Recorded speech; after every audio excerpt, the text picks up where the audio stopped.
আগামী 21শে জুলাই শহীদ সমাবেশের দিন কলকাতা হাইকোর্টের নির্দেশ মেনে শহরের নিরাপত্তা ও যানবাহন সামলাতে পর্যাপ্ত বাহিনী মোতায়েন রাখবে কলকাতা পুলিশ। আজ তারই সব রকমের প্রস্তুতি খতিয়ে দেখলেন কলকাতা পুলিশ কমিশনার মনোজ ভার্মা।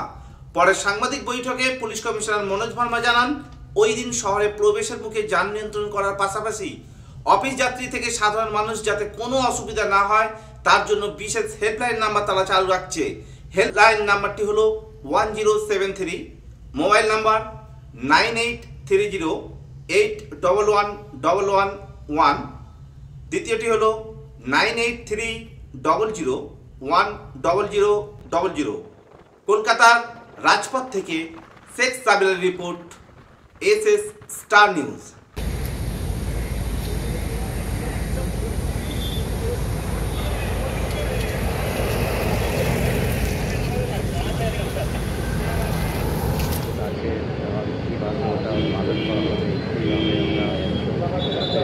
सब कुछ उसको उठाते एट द सेम टाइम আমার আদালতের যে অর্ডার আছে সেটাও কমপ্লাই হয়। তার জন্য আমরা স্পেসিফিক সাহেব 21শে জুলাইয়ের প্রস্তুতির বিষয়ে আপনারা কি কি পদক্ষেপ নিচ্ছেন? আপনি তো নিজেই আজকে বেরিয়েছেন, বিভিন্ন জায়গায় ঘুরছেন। 21 জুলাই যে পলিটিক্যাল প্রোগ্রাম আছে তার প্রস্তুতি আমরা অনেক দিন ধরেই দেখছি। এখন ফাইনাল টাচেস দেওয়া হচ্ছে।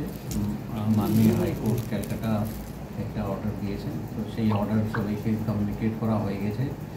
আমাদের টিম সবাইকে ভালো করে ব্রিফিং করা হয়েছে। কিছু যেহেতু এটা অর্ডারে কিছু ইনস্ট্রাকশন দেওয়া আছে, তার জন্য এক্সট্রা ম্যান পাওয়ার, সিনিয়র অফিসারের আরও একটু বেশি deployment.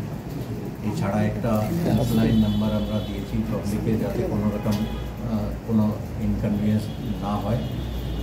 Helpline number traffic related কোনো অসুবিধা কারো যদি হয়, অফিস পৌঁছাতে বা অন্য জায়গায় যেতে অসুবিধা হয়, তাহলে টোল ফ্রি একটা নাম্বার আছে 1073। এছাড়াও দুটো মোবাইল নাম্বার আছে 9830811111 আর একটা নাম্বার আছে 9830010000। এটা হেল্পলাইন নাম্বার আমাদের বিভিন্ন জায়গায় সোশ্যাল মিডিয়া বা অন্য জায়গায় দেওয়া হবে, যাতে পাবলিকের কোনো অসুবিধা হলে এখানে কন্ট্যাক্ট করতে পারে। এছাড়াও যেটা আমরা লাস্ট দুদিন ধরে যে এক্সারসাইজ করছি, আমাদের বর্ডারিং ডিস্ট্রিক্টে যেখানে ইন্টারসেকশন পয়েন্ট আছে, আজকে আমরা সকালে গিয়েছিলাম বারুইপুর ডিস্ট্রিক্টের সঙ্গে যে বর্ডার আছে ওখানে। এখন আমরা আছি আমাদের ডায়মন্ড হারবারের সঙ্গে যে বর্ডার আছে ওখানে, এখানে এসেছি। তো ওদের সঙ্গে কোঅর্ডিনেশন মিটিং, গতকাল আমরা ব্যারাকপুর কমিশনারেট, বিধাননগর কমিশনারেটের আগে হাওড়া কমিশনারেটের সঙ্গে কথা হয়েছে। বিভিন্ন আশেপাশে যত পুলিশ ইউনিট আছে, ডিস্ট্রিক্ট কমিশনারেট, ওদের সঙ্গে একটা আলাদা মিটিংও হয়েছে। ট্রাফিকের সঙ্গে গতকাল আমাদের যত ট্রাফিকের সিনিয়র অফিসার আছে, এসি অ্যান্ড আপওয়ার্ডস ও আইসি, ট্রাফিক গার্ডে যত ওসি আছে, সবার সঙ্গে গতকাল একটা আলাদা মিটিং হয়েছে। এছাড়াও এর আগে আরেকটা মিটিং আমরা করেছিলাম। তো প্রস্তুতি আমাদের শেষের দিকে। আমরা আশা করছি সব কিছু ঠিক থাকবে। অ্যান্ড মাননীয় হাইকোর্ট ক্যালকাটা যে অর্ডার দিয়েছে সেটাও কমপ্লায়েন্স আমাদের টিম করে দেবে।